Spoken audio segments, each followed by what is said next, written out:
Larry Bird and the middle Bird a runner, yes, double fake jumper. I'm so Corn turns and hits the game bird along the baseline underneath the Maxwell Tinita bird behind the back of Paris. Exactly. Does the lamb be a strong Larry? Bird was one of the best NBA players ever. People who work at ESPN say he was one of the top 5 small forwards of all time. But here's something crazy. He wasn't even in the top 5 players picked in his own draft. That means his draft number was worse than guys like Greg Oden, Anthony Bennett, and some other dude, of course. None of the other players picked in Larry's draft had a Hall of Fame career like him, but they still had pretty cool careers. One guy was the first player ever kicked out of the NBA.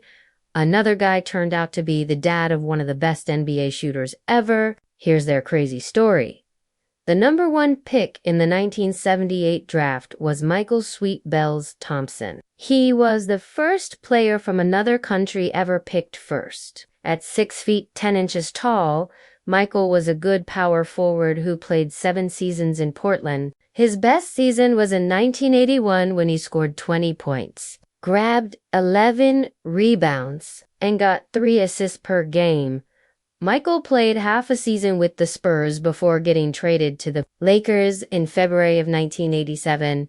Michael was a really important player for the Showtime Lakers. He played as Kareem's backup and gave the team good minutes when the main players rested. Michael won 2 championships with the Lakers.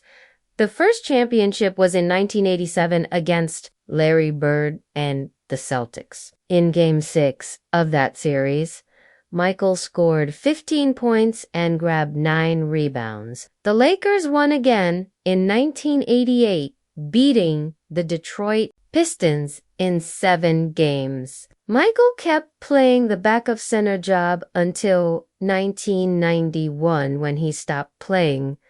After he stopped playing, Michael got a job in sports entertainment. He's been working as a Lakers radio host since 2001. It's really cool that the Thompson name is still big in the NBA. Klay, his second son, is a 4-time NBA champion on the Warriors.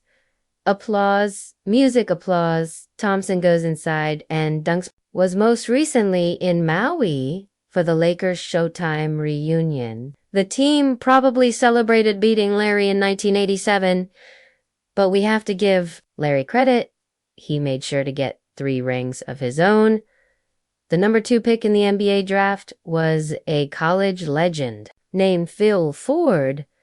Even today, Phil is still thought of as one of the best ACC point guards ever. Phil was really important to the UNC Four Corners offense. Back then, there was no shot clock in college basketball. UNC would spread players around the court and let Phil play one-on-one until the other team made a mistake. Starting to the right, comes back to the left outside, taking it all the way in it. Was really smart, but also really frustrating for any college team that had to play against him. Phil helped UNC beat their rival, NC State, for the ACC title in his first year. Then Ford won the ACC Athlete of the Year award in both his 3rd and 4th years. Winning the MVP award is a great honor, but it doesn't come close to the honor that the team won the Atlantic Coast Conference Championship. Over his whole career at UNC, he scored 18 points, got 6 assists, 2 rebounds, and 2 steals per game. Plus, he won a gold medal as the starting point guard for Team USA at the 1976 Olympics. Phil kept building his reputation in the NBA with the Kansas City Kings in his first season. He once scored 26 points and got 21 assists against the Bucks. He won Rookie of the Year by scoring 15 points, getting 8 assists, 2 rebounds, and 2 steals per game. Applause. Phil kept getting better at scoring until 1981 when he scored a career-high 38 points against the Houston Rockets.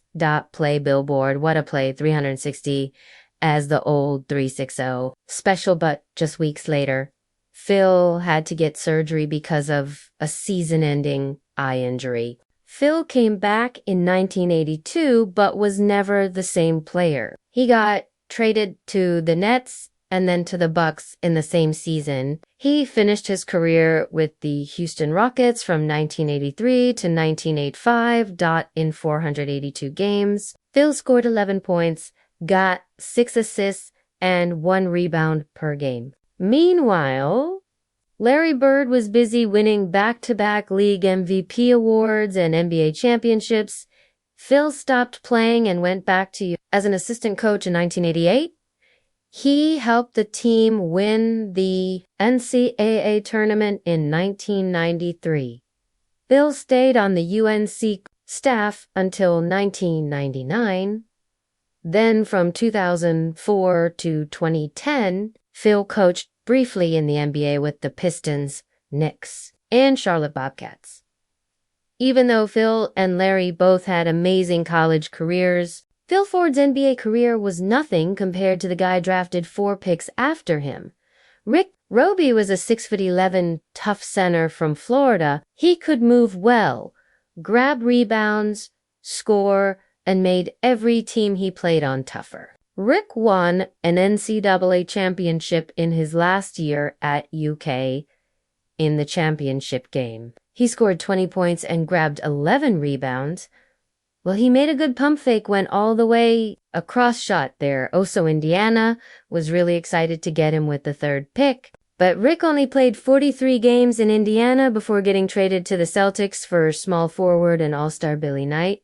What a lucky break for Rick. Rick played the backup center position for 5 seasons with the Celtics. He was part of the team that won the 1981 championship against Moses Malone and the Houston Rockets. It's amazing, and I'm just very happy that I was a part of it. Rick and Larry were good friends. They were able to get Bird signed, which Bird was in my draft. The first year we were roommates, and then we decided after the first year we'd get our own separate rooms. Larry and I became very close. He, without a doubt, the greatest player I ever played with.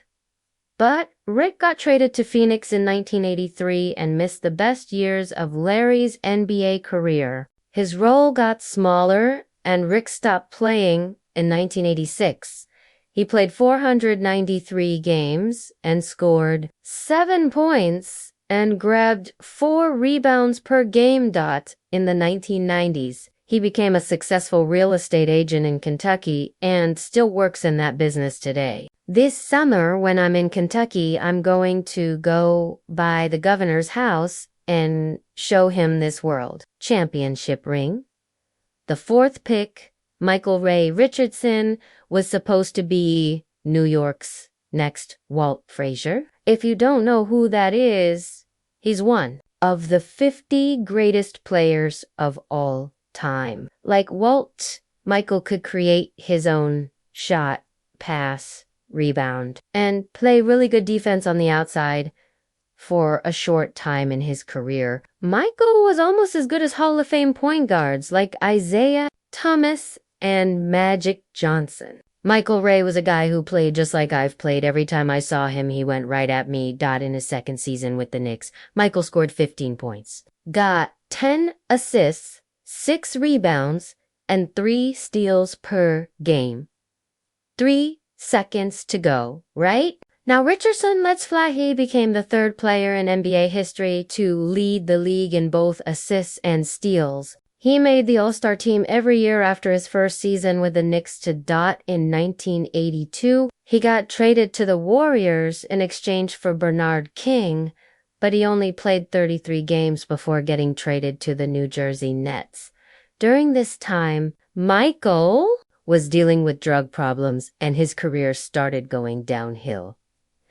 In 1984, Michael put himself in rehab and only played 48 games with his new team. But then in 1985, Michael came back strong. That season, he scored 20 points, got 5 rebounds, 8 assists, and 3 steals per game. He was once again the NBA steal champion and made his 4th All-Star team. Michael even won the NBA Comeback Player of the Year award. But his career ended suddenly on February 25th, 1986. Richardson was kicked out by the NBA. Today is a sad one. Michael Ray Richardson of the New Jersey Nets has been kicked out from the NBA under terms of the anti-drug agreement. Between the league and its player association, this really hurt him. But Michael didn't give up. He played 14 seasons in the European League, where he kept scoring and earning money. Foreign applause in 2002. He finally stopped playing and started coaching from 2004 to 2014. He coached 2 minor league basketball teams in the CBA and 1 NBL team in Canada. He led his teams to multiple championships in their leagues. Even though Michael was the first player kicked out by the NBA, he didn't let that define him from the NBA for doing drugs. But I was also the first player that was let back in. I am now 59 years old. I've been drug-free for 35 years. Today, Michael lives in Oklahoma and puts on youth clinics with his longtime friend and teammate Otis Birdsong Purvis. Short was the last guy drafted before Larry Bird. Ouch. Golden State, you really messed up on this one. You'll have to wait another 35 years until you draft an NBA champion. But we have to give Purvis credit. He was still a really good player back then. Play just over a minute here in the 4th quarter. The way he lets it fly and you can't stop Maxwell trying to play defense all over sure doesn't support come the Warriors leading by 1. Purvis was 6 feet 7 inches tall and had a jump shot that no one could block. It looked like a rainbow. He put up some crazy numbers with this skill. In 1984 and 1985, he scored a career-high 59 points in 1 game. At that time, this was one of the top 10 scoring games in NBA history. He also had a 57-point game and a 46-point game that same season. He finished that year scoring 28.0 points per game. Purvis Short had just 1 season, his second to last, where he didn't score double digits per game. Even when he played smaller roles and fewer minutes, he still scored a lot. But Purvis was never picked as an all-star. The truth is, it was hard to compete with players like Larry Bird. At the same position, Larry scored 60 points against the Hawks just a few months after Purvis had his big game. Post up, Bird takes the jumper and hits him. 14 seconds he got fouled, he hit the shot, they're not going to cut it, and Bird falls into Joe